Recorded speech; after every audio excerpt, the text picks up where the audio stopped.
Hello everyone, welcome back to our YouTube channel. Last పార్ట్లో రణభూమిలోకి శిఖండిని భీష్ముడి దగ్గరికి వెళ్ళబోతూ ఉండగా అశ్వత్థామ అడ్డుకుంటాడు. ఆ తర్వాత ఏం జరిగిందో ఇప్పుడు తెలుసుకుందాం.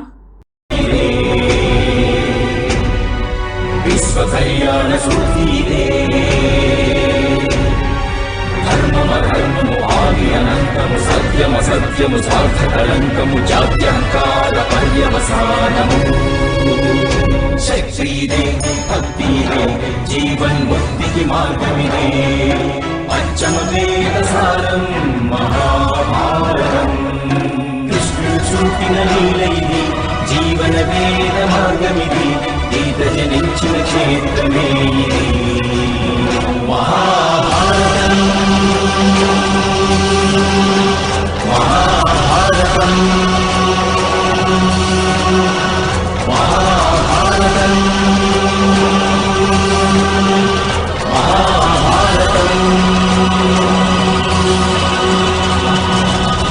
ఆ తరువాత అశ్వత్థామ శిఖండిని తన గుర్రంపై నుంచి కింద పడవేసి, ఈరోజు నీ జీవిత లక్ష్యం ఒక్కటే, ఈ అశ్వత్థామ చేతిలో నీ మృత్యువును స్వీకరించడం అని అంటాడు.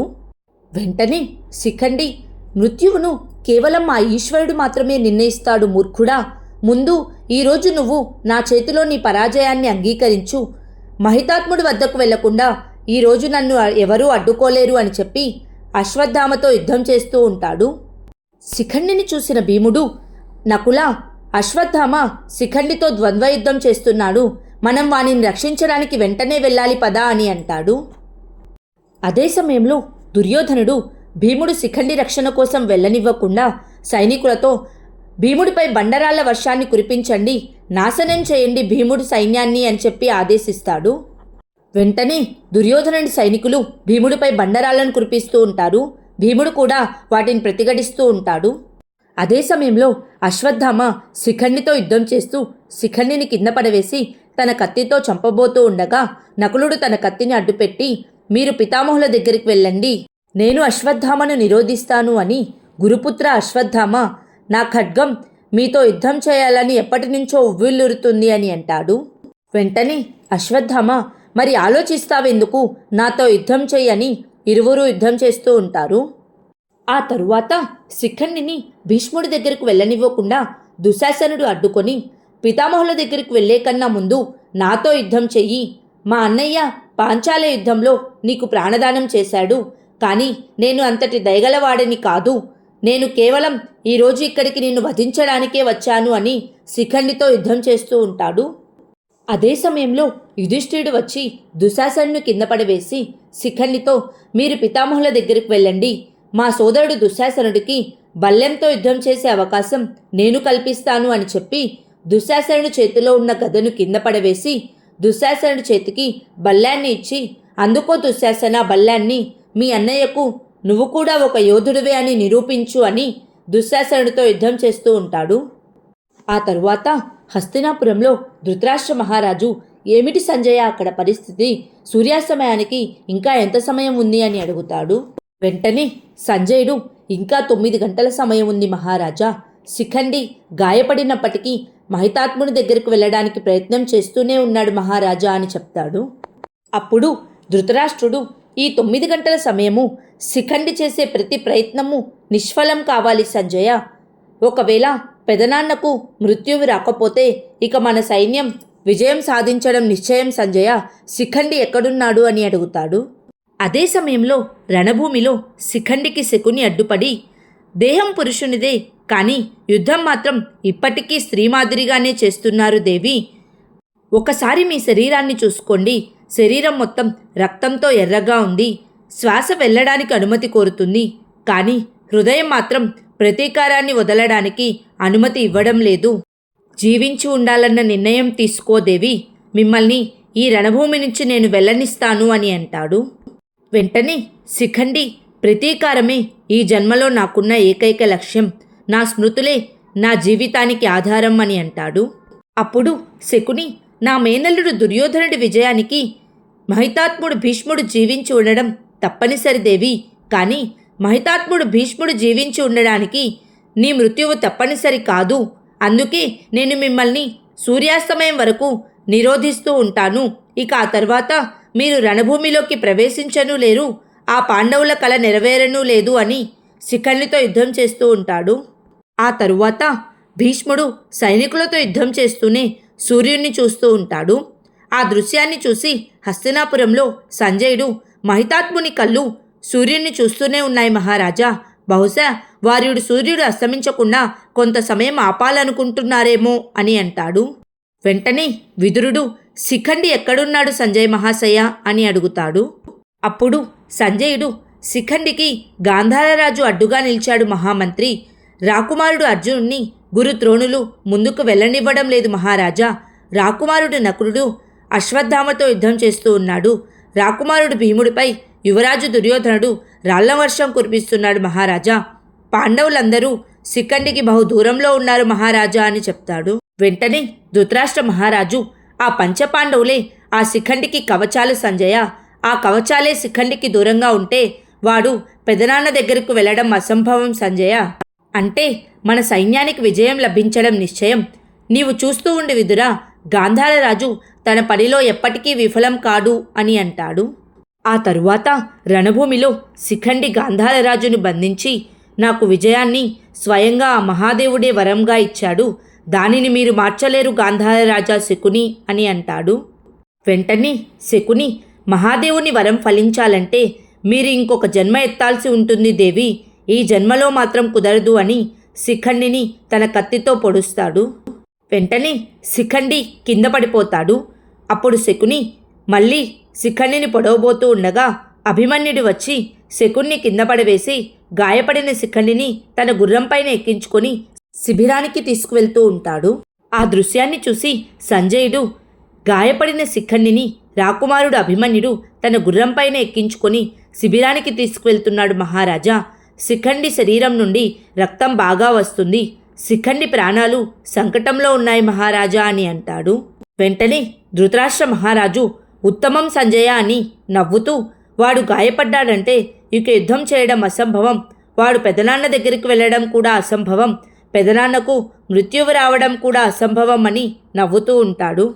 ఆ తరువాత రణభూమిలో అభిమన్యుడు శిఖండిని తీసుకుని ద్రౌపది దగ్గరికి వెళ్ళి, పెద్దమ్మ రక్తం ఎక్కువగా పోతుంది అని చెప్తాడు. వెంటనే ద్రౌపది, అభిమన్యు నువ్వు వెంటనే రణభూమికి వెళ్ళి ఆర్యపుత్రుడు నకుల సహదేవులను తీసుకొనిరా, వారి వైద్యంతోనే అక్క కోలుకుంటుంది, త్వరగా వెళ్ళు అని పంపిస్తుంది.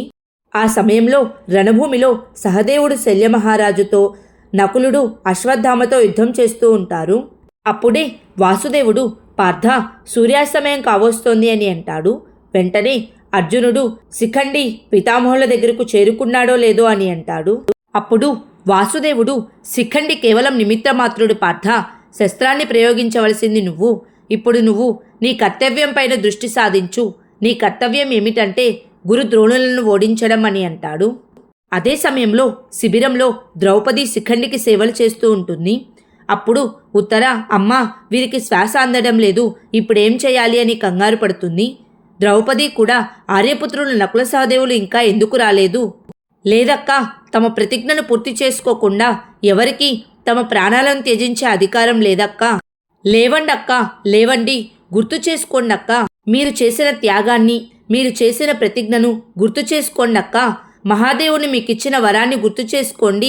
లేవండక్కా, లేవండి, ఆ పరశురామ ప్రభువు మీకోసం యుద్ధం చేశారు, ఇప్పుడు మీరు యుద్ధం చేయాలక్కా, లేవండక్కా లేవండి అని ఏడుస్తూ ఉంటుంది. అదే సమయంలో హస్తినాపురిలో ధృతరాష్ట్రుడు శిఖండి బాధను వింటూ నవ్వుకుంటూ, ఇక నా పుత్రుల విజయాన్ని ఎవరూ ఆపలేరు సంజయ, ఇంకా సూర్యాస్తమయానికి ఎంత సమయం ఉంది అని అడుగుతాడు. వెంటనే సంజయుడు, కేవలం 3 గంటలు మాత్రమే మిగిలి ఉంది మహారాజా అని అంటాడు. అప్పుడు ధృతరాష్ట్రుడు, కేవలం 3 గంటలే కాదు, ఇది ఒక చావు దెబ్బ సంజయ, ఆ పాండవుల జీవితంపై, ఇక శిఖండి మరణాన్ని ఎవరూ ఆపలేరు సంజయ అని అంటాడు. ఆ తరువాత శిబిరంలో వైద్యుడు శిఖండి చేయి పట్టుకొని, సామ్రాజ్ఞి వీరి జీవనాడి చాలా బలహీనంగా ఉంది, వీరి ప్రాణాలు నిలుస్తాయని నాకు నమ్మకం లేదు అని అంటాడు. అది విని ద్రౌపది, ఒకవేళ ఈరోజు నువ్వు భీష్మ పితామహులను వధించకపోతే ఈ ధర్మయుద్ధంలో మేము ఓడిపోతామక్కా, మీరు లేవక తప్పదక్కా, రణభూమిలోకి మీరు మళ్ళీ ప్రవేశించాలి, లేవండక్కా లేవండి అని ఏడుస్తూ ఉంటుంది. రణభూమిలో సూర్యాస్తమయాన్ని గమనించిన అర్జునుడు, అదిగో సూర్యాస్తమయం కావస్తోంది మాధవ, శిఖండి ఎక్కడున్నాడు అని వెతుకుతూ ఉంటాడు. వెంటనే వాసుదేవుడు, పార్థ, శిఖండి గురించి ఆలోచించడం మానుకో. శిఖండి ప్రయోజనం కేవలం మహితాత్ముడు శస్త్రాలను త్యజించడం వరకే. దాని తర్వాత అంతా నీవే చేయవలసి ఉంటుంది. మహితాత్ముల వంటి మహాయోధులను నేలకూల్చేందుకు మీ 5గురు కలిసి పోరాడాలి అని అంటాడు. వాసుదేవుని మాటలే అర్థం చేసుకున్న అర్జునుడు ఒక బాణాన్ని వేసి ద్రోణాచార్యుల వారి దృష్టిని మళ్లించి పక్కకు వెళ్ళిపోతాడు.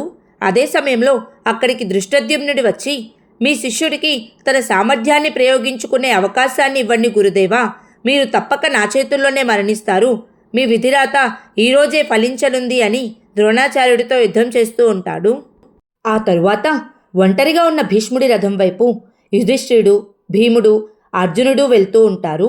అది గమనించిన దుర్యోధనుడు, సారథి, పాండుపుత్రులు పితామహుల వైపు వెళ్తున్నారు, రథాన్ని అటువైపు పోనివ్వు అని అంటాడు.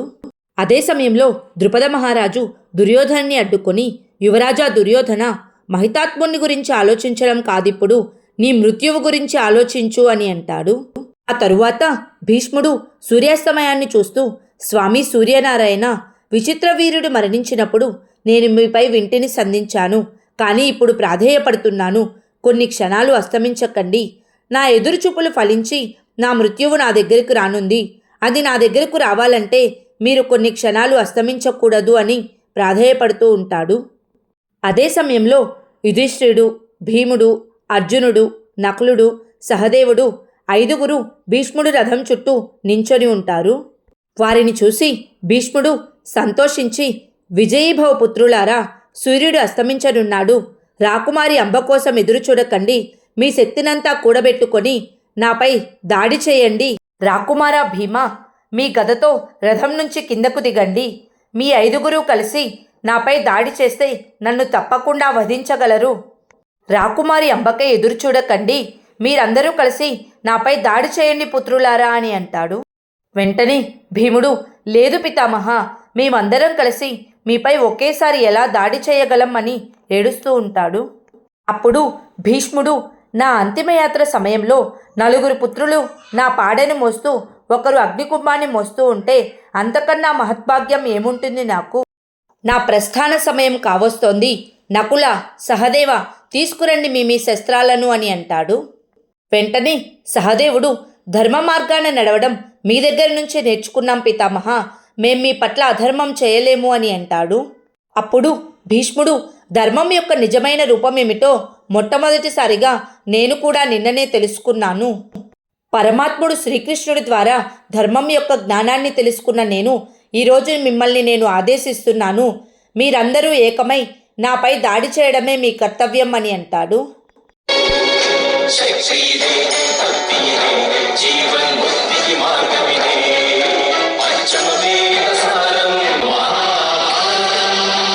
కన్నీరు కార్చకండి పుత్రులారా, వృద్ధుడైన మీ పితామహుడికి మీరు ముక్తిని ప్రసాదించనున్నారు. అర్జున, నీలో మసిలే శక్తి చాలదా?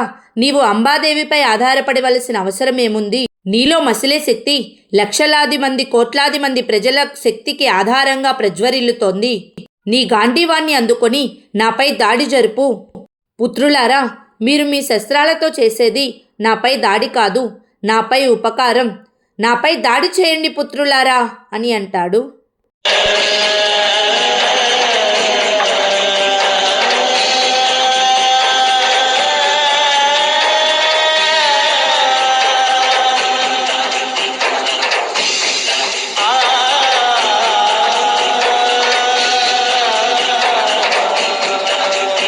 భీష్ముని మాటలు విని అందరూ భీష్ముడిపై ఒకేసారి దాడి చేస్తారు.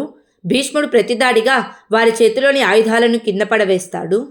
రథంపై నుంచి కిందకి దూకి గదను తీసుకొని నాపై దాడి చేయండి అని అందరినీ తన గదతో కింద పడవేసి యుద్ధం చేస్తూ ఉంటాడు. అదే సమయంలో శిఖండి రణభూమిలోకి రావడాన్ని గమనించిన శకుని దుశ్శాసనుడి దగ్గరికి వెళ్ళి, మేనల్లుడా, వెంటనే వెళ్ళి ఆ శిఖండిని వధించు అని అంటాడు.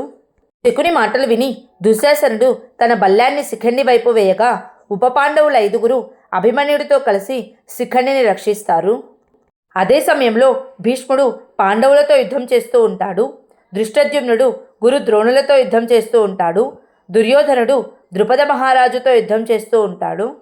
ఆ తరువాత ఉప పాండవుల 5 అభిమన్యుడు కలిసి శిఖండిని చుట్టూ ఉండి రక్షిస్తూ, మా ప్రాణాలు ఉన్నంత వరకు మీ ప్రాణాలకు ఎటువంటి సంకటము రానివ్వము, మిమ్మల్ని పితామహుల దగ్గరకు చేర్చే బాధ్యత ఇప్పుడు మా అందరిది అని అంటాడు. అదే సమయంలో భీష్ముడు భీముడి దగ్గరకు వెళ్ళి, నీ గద ఎత్తు భీమా, నాతో యుద్ధం చెయ్యి, ఇది నీ పితామహులు నీకిస్తున్న ఆదేశం అని అంటాడు. భీష్ముని మాటలతో భీముడు తన గదతో భీష్ముణ్ణి కింద పడవేస్తాడు. అది చూసి భీష్ముడు, అత్యద్భుతం పుత్ర భీమా, నీవు ఒక ఉత్తమ గదాధారివి అని అంటాడు. ఆ తరువాత భీష్ముడు సహదేవుడి దగ్గరికి వెళ్ళి, సహదేవా, నన్ను వధించు పుత్ర, నాతో యుద్ధం చెయ్యి, మీ పితామహులు ఎన్నో పాపాలు చేశాడు, తన జీవితకాలంలో మౌనం వహించి ఎన్నో అన్యాయాలు చేశాడు, అతడి జీవితం ఈరోజు అంతమై తీరాలి, ఈ జీవితానికి అంతం మీ 5 సోదరుల చేతిలోనే జరగాలి పుత్రులారా. పుత్రా యుధిష్ఠిరా, యుద్ధం చెయ్యి, నీ శక్తినంతా కూడగొట్టుకొని నాతో యుద్ధం చెయ్యి. శిఖండి గురించి మీరు ఎదురు చూడొద్దు పుత్రులారా, సూర్యాస్తమయం కావస్తోంది, నన్ను వధించండి అని అంటూ అర్జునుడితో యుద్ధం చేస్తూ ఉంటాడు. ఈ సమయంలో శిఖండి భీష్ముని ఎదురుగా వచ్చి నుంచుంటుంది. శిఖండిని చూసి భీష్ముడు అంబాదేవి తనకిచ్చిన శాపాన్ని గుర్తు చేసుకుంటూ తన చేతిలోని ఆయుధాన్ని కింద పడవేస్తాడు. వెంటనే శిఖండి, ఇక మీ ఎదురుచూపులు పరిసమాప్తం అయిపోయాయి మహితాత్మ భీష్మ, మీ మృత్యువు ఇప్పుడు మీ ఎదురుగానే ఉంది అని అంటాడు. అప్పుడు వాసుదేవుడు, మీ జీవిత ధ్యేయాన్ని పరిపూర్ణం చేసుకోండి అంబాదేవి అని అంటాడు. వెంటనే శిఖండి, నీ మృత్యుదేవతలా నేను నీ ముందు నిలబడి ఉన్నాను భీష్మ, ఒక్కసారి నీ ప్రతిజ్ఞను మళ్ళీ జ్ఞాపకం చేసుకో అని అంటాడు.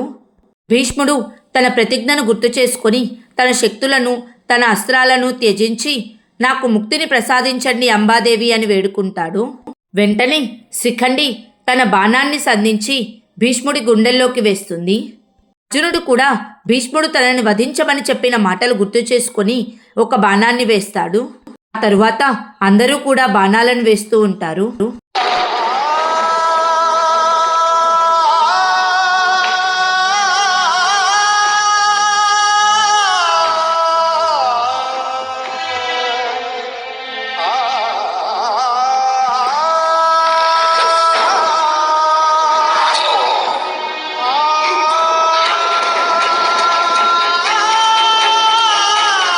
ఆ తరువాత ఏం జరిగిందో నెక్స్ట్ పార్ట్లో తెలుసుకుందాం. Please like, share and subscribe to our YouTube channel. Thank you.